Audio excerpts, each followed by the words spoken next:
Hello guys, welcome to episode 22 of the CamijoKnit podcast.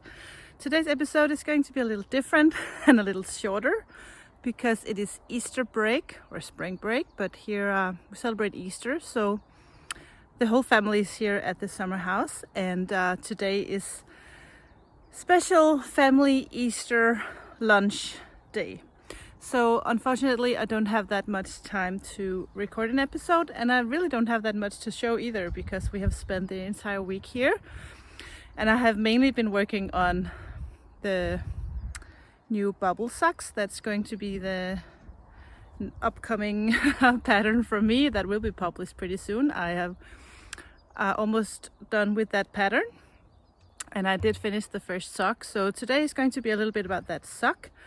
And if any of you have joined the CamijoKnit Easter Cal, today is the episode I'm gonna talk you through the heel and the toe, and yeah, just how to construct the rest of that sock. And apart from that, I'm just gonna show you a little bit of a blanket that I'm crocheting, and that's just mainly it. So this will be short and sweet. And hopefully the beautiful nature here around my house will kind of make up for lack of content today. So welcome. I will take you over to the summer house where I have placed all my stuff, and talk a little bit about yarn and knitting. So I am sitting outside of my summer house, and it's a little bit cold but not too cold, so actually being outside with just a sweater is perfect. This is the sock. This is the finished bubble sock with the garter stitch underneath a little here. I actually chose to do the garter stitch on the heel and the toe as well. That is totally optional. I just liked how the texture of the sock on the back was kind of the same all the way. So I just did 64 stitches cast on a 2.2 millimeter needle. Work the bubble stitch pattern, 11 bubbles. Then I knit on the back, on the heel side, back and forth twice, just with the wide. I placed 3 stitch markers, so I knew where to cut the yarn. Continued to do the bubbles on the front and garter stitch on the back. The reason why I do garter stitch is that if you do the stockinette, the gauge, the vertical gauge will be longer, so the sock will kind of be crooked like this. So this is why I do the garter stitch on the back, so it will have the same length on the front and the back, which is, I think, the best. And then I just did an afterthought heel, and I have a tutorial on that I can link below. The only difference is that I did the garter stitch on the heel and the toe. So actually, if you just follow my tutorial on how to do the afterthought heel, you're good to go. So the only thing you really need to do is learn how to do the bubble stitch pattern, and I have a tutorial on that as well. So it's really not that hard. So this is sock number 1. I took a picture, I put that on Instagram. I'll put that up here so you can see how it looks when it's done. I have the other sock in my Bags by Hire bag in corduroy. Just love these small bags for socks. And I have sock number 2, here. And this is, here you can tell where I placed the stitch markers. So I knit back and forth. You can see I have 3 rows with the white. This one is the bubble stitch row, and then 2 more rows of the contrasting color. So when you knit back and forth, then on the last row with the white is where you place your markers on the first, middle and last stitch.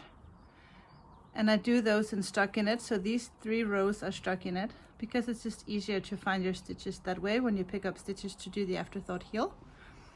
And then I do the rest of the foot in garter stitch.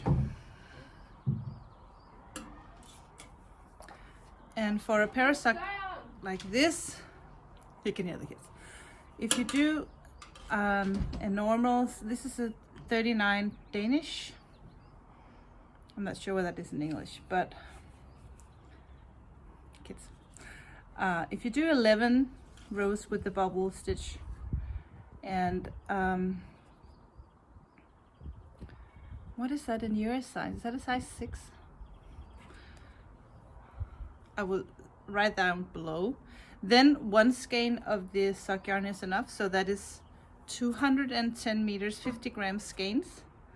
And you can tell I am almost out of the yellow one, but I did weigh the yarn after I knit the first sock, so 50 grams of main color is exactly enough. So if you want to knit like a longer foot or a longer cuff, you will need another skein of the main color. I have plenty of the contrasting, so that is no problem. So I will be done with this sock maybe today or tomorrow, and then I will write the pattern and get that out there for you guys. Yeah, I think these are really cute. Looks like small Easter eggs. Very Easter themed. I have some other projects that I'm working on that I can't show you. One of them is in this bag. I picked this one out for myself because, yeah, I guess you can tell that that is kind of my favorite color. And what I have in here, I can show you even more of my favorite colors. Yeah, all gonna be pretty. I still have these in the shop, by the way. And in the last bag, I have a few things. Apart from my favorite knitting needles, I always use my Chiaogu. I have so much scrap yarn. This is a leftover from a Find Your Fate shawl by Andrea Mari. I did, I don't know, a few years back. All this scrappy yarn that I have in my bag is 1-ply yarn, and I keep all these 1-ply yarns actually in a basket, but I did use that basket this morning to bring my mom and dad fresh baked bread, because they have rented a summer house just across the woods over there, so it took me 10 minutes to walk over there this morning with fresh baked bread. That was very nice. It felt like Little Red Riding Hood in the wood. Yeah, so I have all the scraps here because I'm working on this corner to corner blanket. I have shown this before actually, but I think it has been a while. So let me show you the progress. Actually, I think I'm gonna put this out and turn the camera around. So this is where I started my corner to corner blanket. And I have all these scraps. There's no system. I just used whatever color I had in my basket, as long as it was a 1-ply yarn. And what I'm trying to show you is that this is how wide it is. So I have just recently stopped increasing in this corner and just kind of going straight here. So I'm still increasing in that other corner right there. So I have, this is how wide it's going to be. And once I get the desired length of the blanket, I'm gonna start to decrease on that side and on that side. So you can see it's pretty long this way.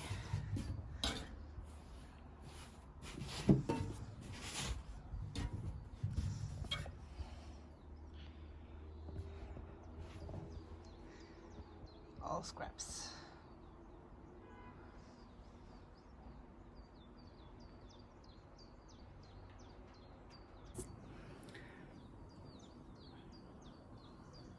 So that's the progress I have made so far on my corner to corner. So this is how wide it is, and this is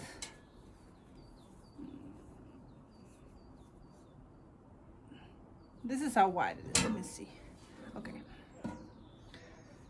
This is how long it is. So it's not quite long enough yet.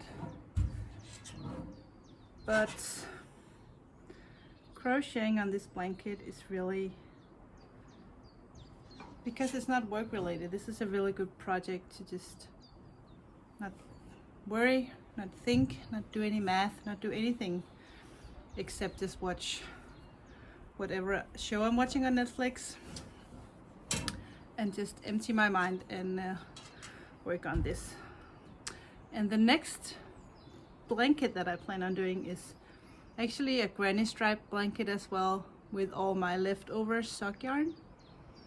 I'm gonna add a silk mohair to that and get a bigger hook than this one. I saw another Danish podcaster, Helle, is working on a granny stripe blanket with silk mohair in it, and it just looks so good. So I'm gonna do that as well. So actually I think I have started a bits and bob blanket a while ago and think I'm actually gonna frog that. It's just taking too long and I'm not enjoying it as much as I thought I would. I did in the beginning, and now I found a few mistakes along the way and they're just kind of annoying me. So I think I'm gonna rip that actually and turn that into another crocheted blanket with the silk mohair. What I need to do now is actually get ready for the Easter lunch, and I am in charge of the curry salad, which is the thing we eat on top of the herring here. Herring is, they have been kind of pickled. I don't know if you say that, but they're like in vinegar. And we eat those herring with the curry salad on top. So I have to go over there and fix my curry salad. I'm gonna take you with me so you can see what it's like.